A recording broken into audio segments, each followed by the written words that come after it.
എമ്പുരാൻ എന്ന് പറയുന്ന സിനിമ ഞാൻ കണ്ടു. ഫസ്റ്റ് ഡേ കണ്ടൊരു വ്യക്തിയാണ് ഞാൻ. ആദ്യത്തെ ഷോ കാണാൻ പറ്റിയില്ലെങ്കിലും എനിക്ക് വൈകിട്ടാണ് കാണാൻ സാധിച്ചത്.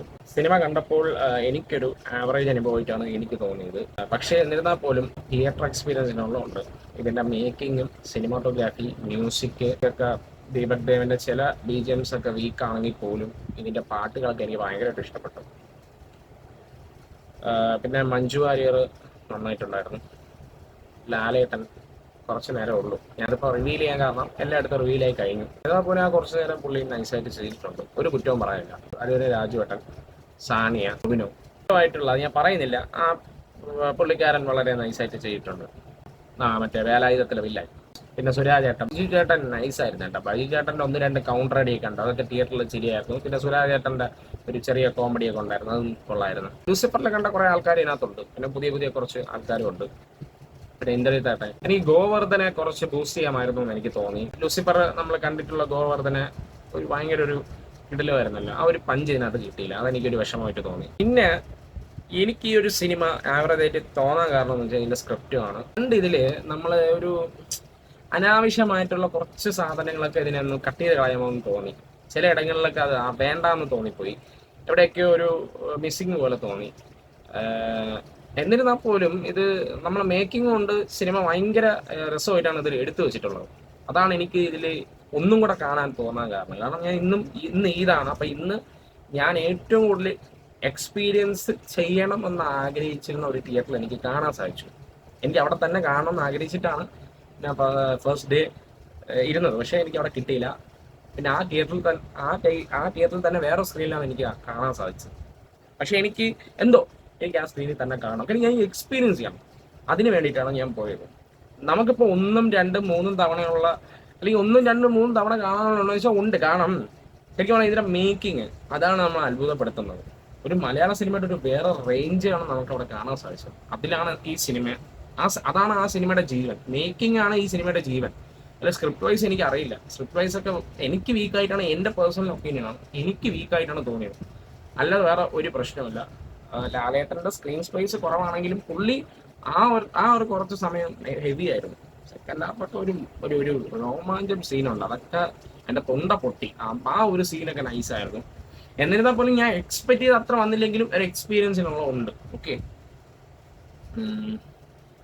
പിന്നെന്താ, അതൊക്കെയാണ്. പിന്നെ ദീപക് ദേവിൻ്റെ മ്യൂസിക്കിനെ എടുത്ത് പറയണം. അതിൻ്റെ പാട്ടുകൾ എനിക്ക് ബാക്ക്ഗ്രൗണ്ട് സ്കോറിനെ കാട്ടി ഏറ്റവും കൂടുതൽ എനിക്ക് ഇഷ്ടപ്പെട്ട അതിൻ്റെ കുറച്ച് പാട്ടുകളുണ്ട്. ഒരു രക്ഷയില്ല. അതൊക്കെ ഈ തിയേറ്ററിൽ കേട്ടപ്പോൾ ഭയങ്കര എഫക്റ്റായിരുന്നു, ഭയങ്കര ഒരു എക്സ്പീരിയൻസ് ആയിരുന്നു ആ ഒരു പാട്ടുകളൊക്കെ കേട്ടപ്പോൾ. പിന്നെന്താണ്, സിനിമ ഞാൻ പറഞ്ഞ പോലെ ഇത് നിങ്ങൾക്ക് എക്സ്പീരിയൻസ് ചെയ്തോളൂ, ധൈര്യമായിട്ട് ടിക്കറ്റ് എടുത്തോളൂ. എനിക്ക് നിങ്ങൾ ടിക്കറ്റ് എടുത്ത് കാണാം, അതിനൊക്കെ ഉള്ളതുണ്ട്. ഓക്കെ, എമ്പുരാൻ ഒരു ഹൈപ്പോ നിങ്ങൾ ഒന്നും എക്സ്പെക്ട് ചെയ്യാതെ പോയി കണ്ടാൽ മതി ഈ ഒരു സിനിമ. അപ്പോൾ നിങ്ങൾക്ക് ഇഷ്ടപ്പെടും. ഓക്കെ, ഒന്നും എക്സ്പെക്ട് ചെയ്യാതെ പോയി കണ്ടാൽ മതി. ലാലേട്ടൻ പെർഫോമൻസ്, ലാലേട്ടൻ ആ ഒരു മുണ്ടുമടക്കി കുത്തി മറ്റേ ട്രെയിലറിൽ കാണിച്ച ആ ഒരു സീൻ തിയേറ്ററിൽ കണ്ടപ്പോൾ അതിനെപ്പറ്റി പറയുന്നുണ്ട്. അപ്പോൾ അതൊക്കെയാണ് എനിക്ക് എമ്പുരാനെ പറ്റി പറയാനുള്ളത്. പിന്നെ ഇത് ഞാനൊരു ഷോർട്സ് ചെയ്തായിരുന്നു, അത് വലിയ റീച്ചൊന്നും ഇല്ലായിരുന്നു ഉള്ളത് പറയുന്നത്. എന്നിരുന്നാൽ പോലെ എനിക്ക് ഇപ്പം ഭയങ്കരമായിട്ട് ഇത് പറയാൻ കാരണം എന്താണെന്ന് വെച്ച് കഴിഞ്ഞാൽ, സോഷ്യൽ മീഡിയയിൽ എടുത്ത് നോക്കുമ്പോൾ ഈ സിനിമയെ പറ്റി ഭയങ്കരമായിട്ടുള്ള കോൺട്രവേഴ്സീസ് കണ്ടു. അപ്പോൾ ഞാൻ സിനിമ കണ്ടൊരു വ്യക്തിയാണ്, അപ്പോൾ എനിക്ക് പറയണമെന്ന് തോന്നി. ഇതിപ്പോൾ ഞാൻ പറഞ്ഞ മൊത്തം സിനിമ കണ്ടിട്ടുള്ള എൻ്റെ എനിക്ക് ഇഷ്ടപ്പെടാത്ത കാര്യങ്ങളാണ് ഞാൻ പറഞ്ഞത്. ഒരു സിനിമയായിട്ട് കാണാൻ ശ്രമിക്കാം. ഇവിടെ എന്തൊക്കെയോ മറ്റേ ഞാൻ ഒരു ഫോട്ടോ കണ്ടു കേട്ടോ, ലാലേട്ടൻ്റെ പൃഥ്വിരാജിൻ്റെ കോലം കത്തിക്കുക. എന്തോന്നടി ഇത്